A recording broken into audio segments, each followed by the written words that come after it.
Erokamano janeno MALER tien, agone Nyasaye erokamano moloso thuolo mondo wachak awuoye kodi e studio ka. Okinyi ma kawuono ni kapok adhi mbele adwa nafulra ni mondo ing'eya. Iwuoyo kod Pastor Agustino Omedo ma ja Kisumu County. Ae gweng' miluongo ni Kogony but Okoro Gonda School, ajal mowar kendo janeno mar Yesu Kristo. Erokamano janeno mar Lolwe TV. Mana kaka wacho ni Nyasaye oloso thuolo okinyi ma kawuono ni mondo achak awuoye wach Nyasaye. Omiyo wach kata thuon wach ma kawuono adwa wuoye wacho ni ler osechopo. Tiende ni ji nie mudho kendo jomoko ne nie mudho manena kawuono. To Nyasaye ora ka mondo awachni ni ler osechopo. Mane thuon wach ma kawuono adwa wuoye. Omiyo kapok adhi mbele adwa ni kul wi mondo kamoro amora ma intie weche duto wakete lwet Jehova. Agoni erokamano Nyasach loch.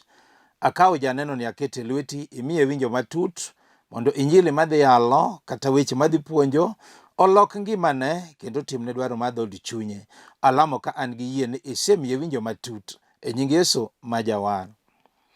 Janeno ka ok aketho sa mana kaka wacho ni thuon wach ma kawuono adwa wuoye ni ler osechopo. Omiyo ji nie mudho. Kinyi ma kawuono ni nitiere ng'ato manena ka sani mane ogeno yudo gimoro to kata kamano wachni pok otimore e ngimane. Opo mana ka gino otame yudo. Weche mochopo e ngimane en thagruok kod mudho emane obirone. Omiyo kawuono lek mane en go kapod otin mano ng'e ni chieng' moro kabedo maduong' kata chieng' moro kachopo kama chalo kama tabiro timo wachni ogore e lwanda. To kawuono Nyasaye ora ka ni ler osechopo. Anyalo paro kane pod watindo, kane pod wan e primary school, ng'ato ne nyalo penji ni ka ibedo maduong' idwa ni ibed ang'o? When you grow up, idwa ni mondo ibed ng'a kata ang'o? Ji ne wacho ni adwaro ni abed daktari, jomoko ne wacho ni adwa bedo nurse, jomoko be ni pilot, engineer. To kata kamano lekni nogore e lwanda. Amor gi muma mar Ayub 30 mabiro somo. Tiende ni ng'ato nena ka mabiro wacho adier ni pastor lekna nogore e lwanda. Gima napango mondo atim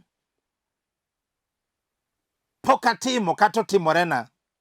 Chandruok, muodo lak mudho ema romo godo. To kawuono Nyasaye ora ka gi message ni ler osechopo.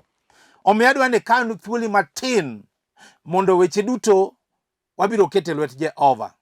Nyasaye manigi teko. Omiyo kinyi ma kawuono nitiere mama moro manena ka sani kata jaduong' kata nyako moro kata kijana moro kata chiliel moro kata nyathi skul moro mabiro wacho de ni pastor an ema thagruok kod mudho ema obirona. Tiende ni lekna nogore e lwanda. Tamor gi Nyasaye ma kawuono akele studio kama biro lamo kodi okinyi ma kawuono ni. Omiyo janeno adwa na som kodi muma mar Ayub 30. Wabiro chake 26. In bende nyalo kawo mumbi kama intie mondo wasom kodi. Ibiro wacho adier kendo ng'ato dwa mako kare. Adwa ni we thuolo ni dakika matin. Samoro Injili madhi yalo kawuono ni en mari. Samoro ine ma Nyasaye ni kodi gi lengo. Mimbro wacho adier ni pastor ane ma lekna nogore e lwanda. To kawuono ka winjo dwond Nyasaye ni ler osechopo. To we abed piny mondo awinj wach Nyasaye. Omiyo adwa somo kodi Ayub 30. Wabiro chako kare 26. Ndiko mar Nyasaye wacho niya. Ne ageno yudo mor kod ler. To thagruok kod mudho ema nobirona. Hiny iya nyawni kendo aonge gi kwe. Onge gimoro modong'na mak mana thagruok. Ayub noywagore.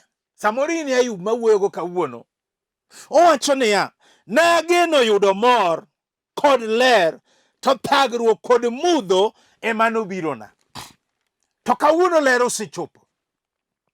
Tiende ni ng'ato nena ka mabiro wacho adier ni pastor kare ane mane an e mudho.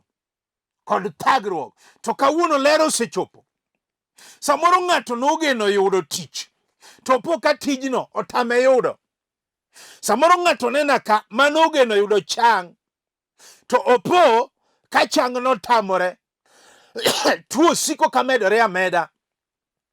Wawuoye gi ng'ato mawachone ni pastor, nageno yudo mor, to thagruok gi mudho ema nochopona. Tiende ni lekni man in go nogore lwanda. Samoro ng'ato nena ka dier manogeno yudo nyathi, to po ka gino otamore ok timre. Ng'ato samoro nena ka manogeno yudo kwe mar ot. Adier manowacho ni kayudo dichuo tayudo gima ber. Ageno yudo dhako tayudo gima ber, mana kaka muma nowacho ni ng'ama yudo dhako yudo gima ber, en gi apruth Nyasaye. Mago nogore lwanda. Ng'ato nogeno yudo dhako. Adier gino notamore, to kata kamano gino notamore ngimane. Ng'ato nogeno yudo dichuo.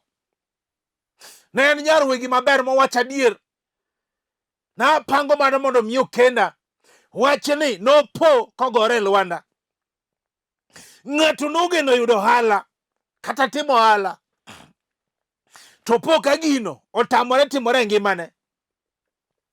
Wawuo gi ng'ato mawachni ni pastor, nageno yudo gimoro, to kata kamano wachni nogore lwanda. Achani ng'ato be winja kama nitie.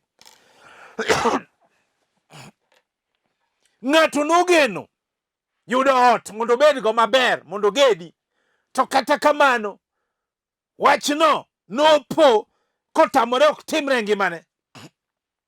Ng'ato samoro nene ka nogeno ni biro nyuome dhok dalagi, kendo nokendo adier kaka ikendo nyiri moko, to kata kamano wachni pok otimore ngimane.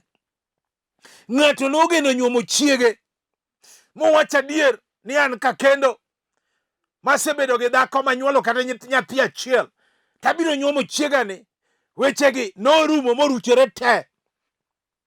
Ng'ato nena kama nogeno somo, to po ka sombeno ong'adore gi e kore. Akani ng'ato be winja. Omiyo Ayub noywagore kawacho niya, Ayub 30:26, nageno yudo mor gi ler, to kata kamano thagruok gi mudho ema nobirona.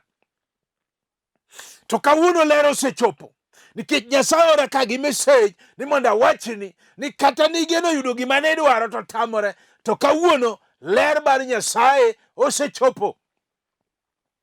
Ok ang'eyo ni en ng'a mobedo mos mawinja kasani mawacho ni pastor, an nageno yudo gini, to kata kamano otamore ngimana. To kawuono winji Ayub wacho niya, nageno yudo mor gi ler, to kata kamano thagruok ema nochopona. To Nyasaye ora gi message mondo awachni ni kawuono ler mar Nyasaye osechopo.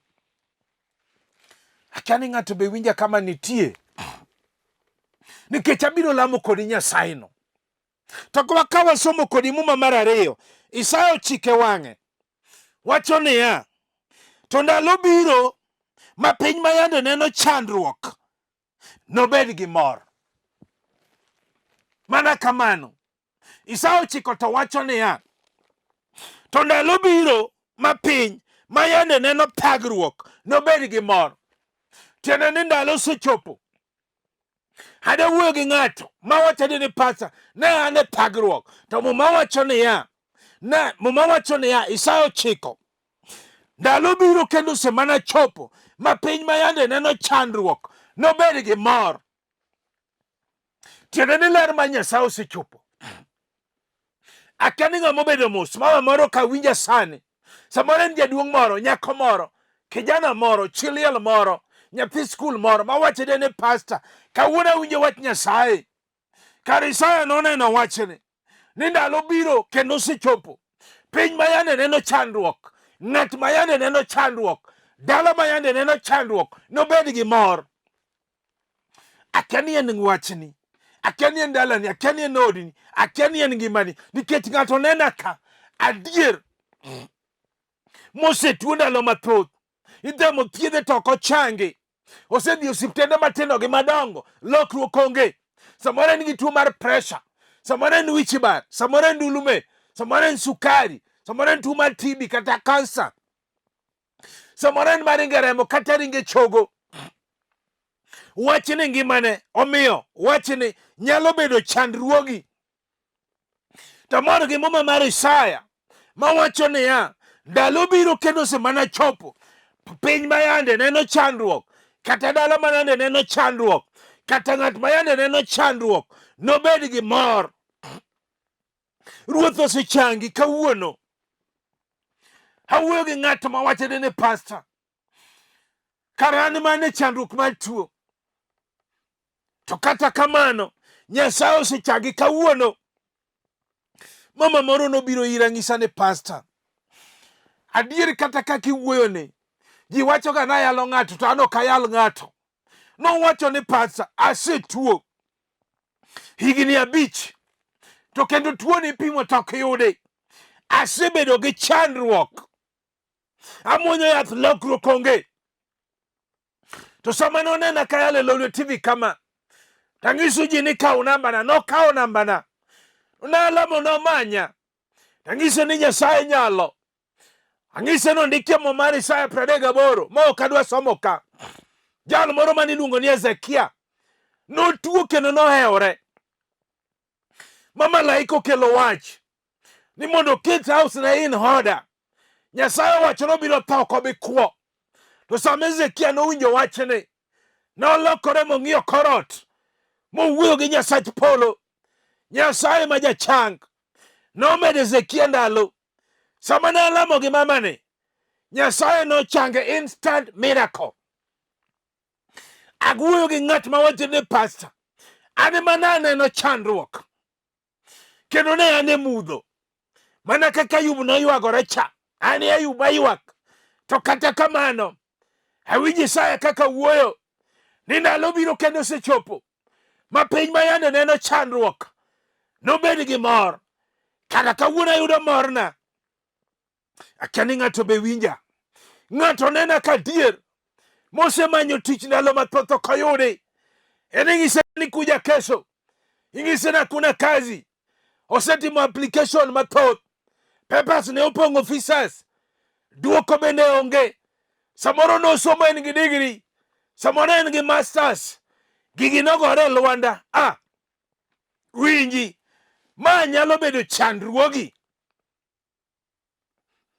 To kata kamano, Nyasaye ora gi message ni Ler Osechopo.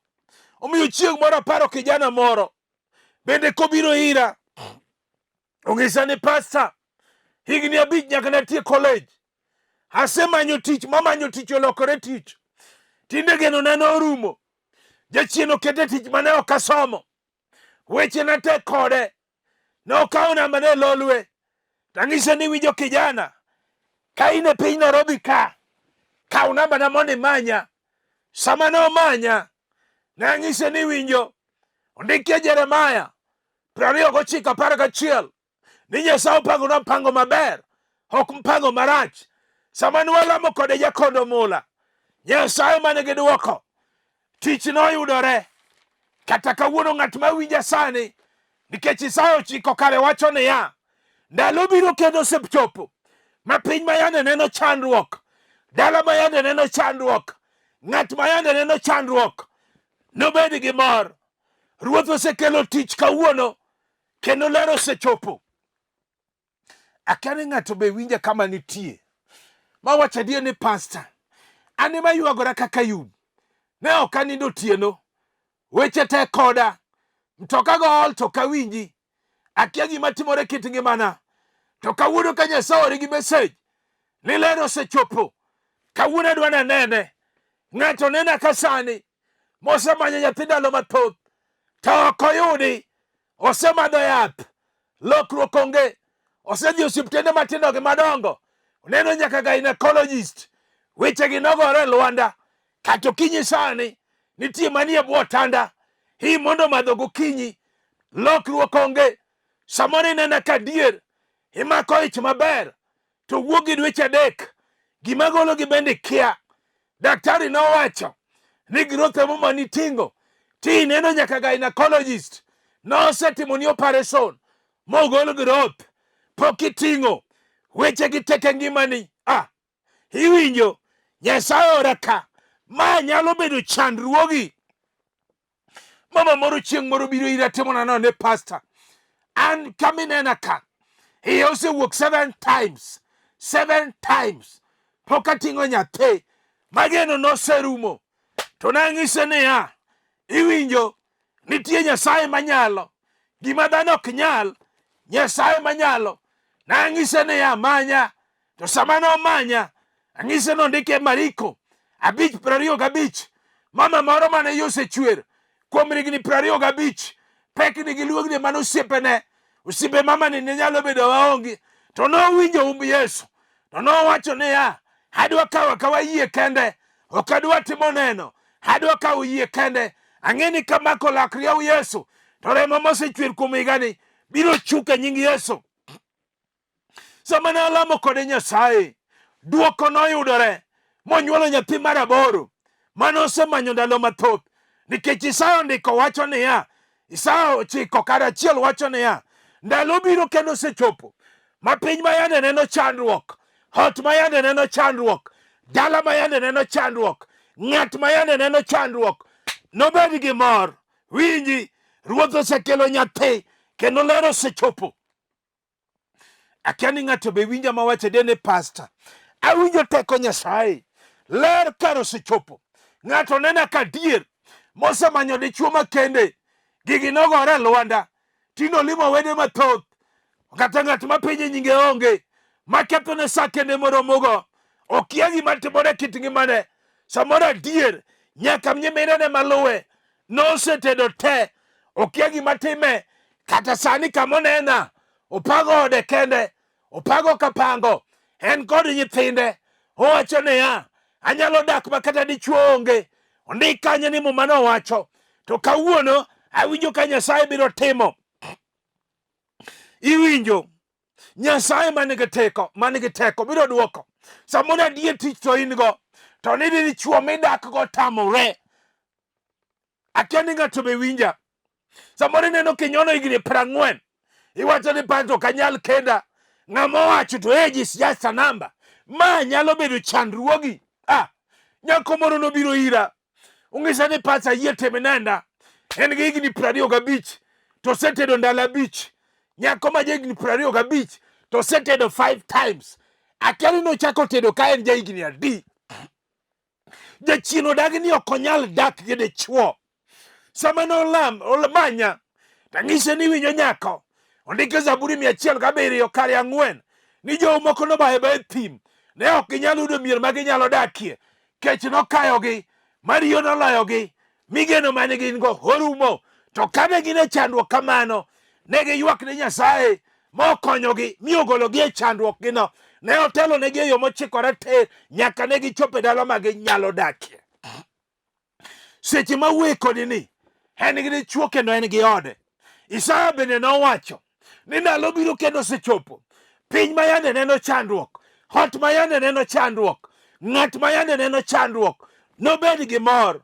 Tiende niya, Ruoth osekelo dichuo kendo ler osechopo. Akia ni ng'ato be winja mabiro wacho dene pastor. Ng'ato je wacho ga ni pastor ane miyalo, ado kayal ng'ato. Roho Maler ema neni. Ng'ato nena ka samoro adier ma kwe otamore bedie ode.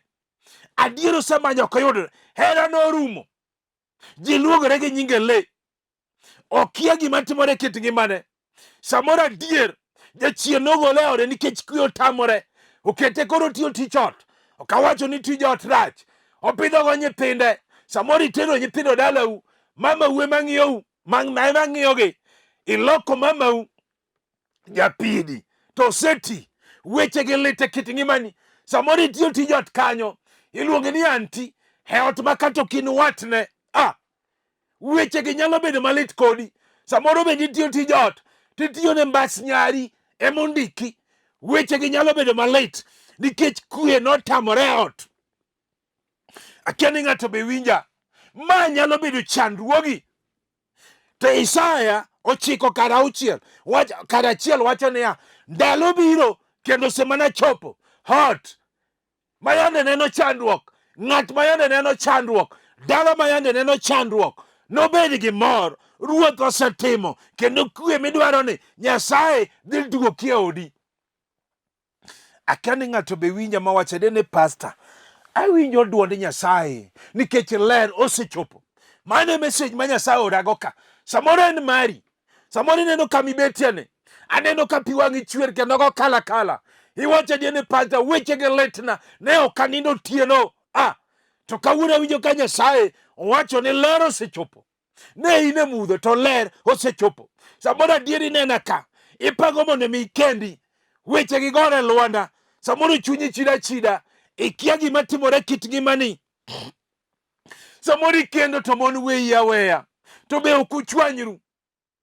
Ikia gima timore kit ngimani nikech jachien odagi ni ok inyal bedogo. Kata sani nitiere ng'at manena ka lit e chunye, jaode nodhi gi nyithindo 3, weche gi tek kaka ochaki otame.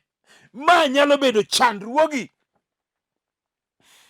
Kijana moro nobiro ira, otimona neno ni pastor, weche miyalo dhi gi ngimana, nasekendo mon 4 to weya te, bende gidhi gi nyithindo, moko ok dhi gi nyithindo. Akia gima timore kit ngimane. Pastor, weche gi tek. Sama moro nodhi, to be sama gidhi to ok gidhi adhora, giting'o nyaka oda te. Mana ayudo ka oda vacant. Ma wach ni pastor, madhi aywag mane cho. Moko nyalo tamo ng'ato midhi ywag e cho. Akia ni chocha to ke ywak kata ng'a timore. Nikech ok inyalo ywak kama intie. Weche gi nyalo bedo ni malit. Nong'isa ni pastor, nadhi aywak mane cho. Tang'ise ni winjo, ondikie muma ni gima dhano ok nyal, Nyasaye manyalo. Ondikie Isaya 9:1 wacho niya, ndalo biro kendo semana chopo, piny mayande neno chandruok, ot mayande neno chandruok, ng'at mayande neno chandruok, dala mayande neno chandruok, nobed gi mor. Ruoth osekelo dhako, Ruoth osekelo chigi manodhini, bed abeda gi yie, ler osechopo. Akia ni ng'ama winjo wechena. Mawacho ni pastor, abedo mos awinjo wach Nyasaye, to kawuono dwa mako kara, kendo dwa kawo yie maduong' ni gima semanyo ni lekna nyaka chop kare. Ma jachien nokethone. Samoro ng'ato nena kama kong'o otamore rumo e ode kata e dalane. Kong'o mono nyithinde kendo, kong'o mono nyithinde gedo, kong'o mono nyithinde nyombo, kong'o mako nyithinde ok nyal yudo tich. Omako nyaka samoro mama moro nena ka, omako nyaka nyithindi manyiri. Giwacho ni gigolo stress. Roho nyisa kata ni sama ng'ato nena ka, nitie ng'at manena ka sani, Kisungu dende ni en gi hangover. Dholuo takia kaka gole. Kata inene ka sani in gi hangover. Kata mondo iyaw TV mondo ine maber otamore nikech ikia gima timi. Ang'eno kimadh ni hero. Iwinjo, ma nyalo bedo chandruogi. To Isaya 9 wacho niya, kare achiel, ni ndalo biro kendo semana chopo, piny mayande neno chandruok, ng'at mayande neno chandruok, dala mayande neno chandruok, nobed gi mor. Ruoth oserucho kong'o te mane dala sani, nikech abiro lamo gi ng'ato. Nyasaye oseketho jochiende mag kong'o momako ngimani sani. Ler osechopo. Kik ibed maluor. Ng'ato nena ka sani adier ma en ochako ohala, to ohala ni ok dhi mbele. Ochako maber to podho apodha. Samoro chunye chida chida. Okia gima timore kit ngimane. Samoro adier nochako maber gi rech, nopodho. Noketo mena, gini nopodho. Gini tino duoke muongo wazi, kata ng'at manyiewi onge. Samoro niketo nyanya kata lot, weche gi norumo, kata ng'at manyiewi onge, magi kethre te. Samoro ng'ato nena kama noyawo duka, samoro M-Pesa, samoro en gi hardware workshop, samoro en gi yiedhi e nam, kata makelo pesa onge. Jomindiko ema chami. Giwacho ni kamitiye michieme, winjie. To kawuono Nyasaye biro timo. Samoro in gi hotel, kata ng'at madonje onge. Dido ji ogolo excuse ni corona wada, corona. Iwinjo, ma nyalo bedo chandruogi. Tandiko wacho niya, Isaya mora, jal moro nobiro ira timonana ne pastor. Sama ne yalo, ichalo manane mane yala. Chandruoga, asechandora ndalo mathoth. Natimo ohala ni, luar, natima, luar. Sani e kanya podho. An gi M-Pesa. An ema jokuoge nena. Nanyiso no ndike Jeremiah 29:11 ni Nyasaye opango mpango maber. Nikech Isaya ochiko wacho ne akara achiel. Ndalo biro kendo semana chopo. Piny ma yande neno chandruok. Ot kata dala ma yande neno chandruok. Nobed gi mor. Ruoth osechungo ohala manolal ni choth. Kik ibed maluor. Samoro ng'ato nena ka dier. Opango mondo mi ogedi. Otamore. Samoro chunye chida. Samoro mabati ne piny. Okia gima time. Mondo chak wuoth mondo mi odhi ogedi. Otamore. Okia. Samoro mbesene maluwe. Nosegedo te. En onge kata gi ot kata gi simba. Adie samoro nena ka. Okawacho ni dak maber rach. Samoro nena ka to in ronda. Jomoko ni Kileleshwa. Jomoko dak buruburu. Samoro gidere ni adak kile. Mano Kileleshwa. Adak buru. Mano buruburu. Ber ok rach. Rere geno ma ot otamore gero re dalani. Jal moro ne biro ira timonana ne pastor. Iwacho adier gik miyalo winjo kiyalo kweli. An nogerna malito sigo kawuon wan tho. Mabata bijo to gi padore. Pastor, mondo adong mondo adhi ager ot maber. Otamore. Nang'iso ni winjo. Abiro lamo kodi Nyasach polo. Nyasaye man gi duoko. Nyasaye matimo. Nang'ise ni ruoth dhi timo ni sama nalamo kode Nyasaye. Jalni noyudo ot e yor ono. Nikech Isaya ochiko wacho niya, ndalo biro kendo semana chopo. Piny ma yande neno chandruok.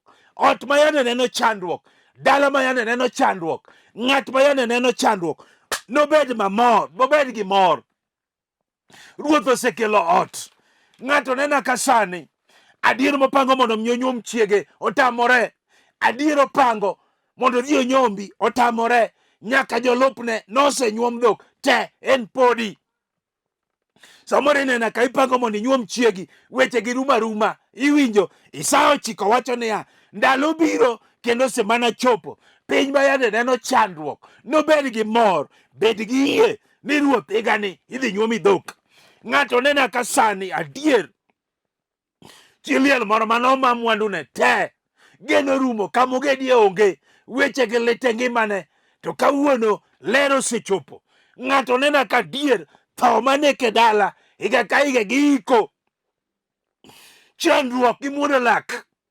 Andiko wacho niya, ndalo biro kendo semana chopo. Piny ma yande neno chandruok. Dala ma yande neno chandruok. Ot ma yande neno chandruok. Nobed gi mor. Nikech abiro lamo gi ng'ato. Nyathi sikul moro be kanena ka sani. Adier samoro ne college.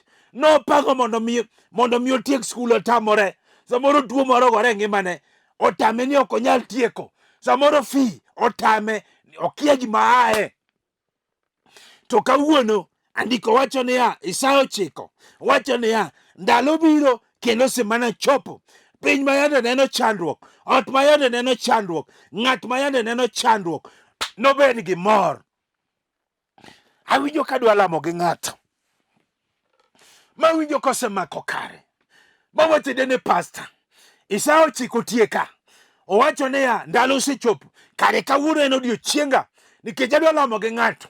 Akia ni in piny mane. Akia ni in Mombasa. Akia ni in Kisumu. Akia ni in Busia. Akia ni Nairobi ka. Akia ni in Mount Elgon. Akia ni in Ugenya. Akia ni in Kendu Bay, Homa Bay. Kamora mara mintie. Adwa ni Mark TV. Kenyalo gocho gi penye tego. Jal moro no winja kayalo kama. Sabano mako TV. No yudo chang. Instant miracle. Adwa ni walam kawane yie. Kata ka ine mtoka kanyo. Driver slow down. Haiti med volume matin. Kata ine magawa kanyo. Kata ine odi kanyo. Medane volume matin. Adwa na lam kodi. Walamo. Agoni ero kamano Nyasach loch. Akawo mama ni akete lweti. Akawo jaduong' ni akete lweti. Akawo nyako ni chiliel ni, nyathi sikul ni, kijana ni, nyako ni akete lweti. Nyasaye muma wacho ni ya, badi ok chiek, be itiyo kodino, dhiye kama entie, na kaka ne en gi chandruok, to kawuono mumbi owacho ni ndalone mar mor osechopo. Timne Nyasach loch, alamo kan gi yie ni timone e nying Yesu majawar. Janeno mana kaka wacho ni nyinga en Pastor Agustino Omedo. Aja Kisumu County. Ae gweng' miluongo ni Kogony buto Korogonda School. Ajal mowar kendo mopong' kod teko maro maler. Kanisa na maleme iluongo ni House of Hope and Redemption International Church. Anuoyo, kanisa na maleme iluongo ni House of Hope and Redemption International Church. Ayudore gweng' mala Kisama e piny Nairobi ka. Ji mang'eny osekawo namba na mayudo konyruok. Awe piny kato kapok awe, ago erokamano ne jo Lolwe TV te, erokamano director Samo Chola, Nyasaye mondo gwedhi, Niko Kelo, nyaka director na Kevin, jomati e Lolwe te, Nyasaye mondo gwedhu, nyaka pastors mayalo ge Lolwe TV ka, Nyasaye mondo gwedhu, kendo mi ng'wono maduong'. Namba na mar simo en 0726 843941. Anuoyo 0726 843941. Namba machielo en 0750 383499. 0750 383499. Kao kamano to watudre e sach Nyasaye. Shalom.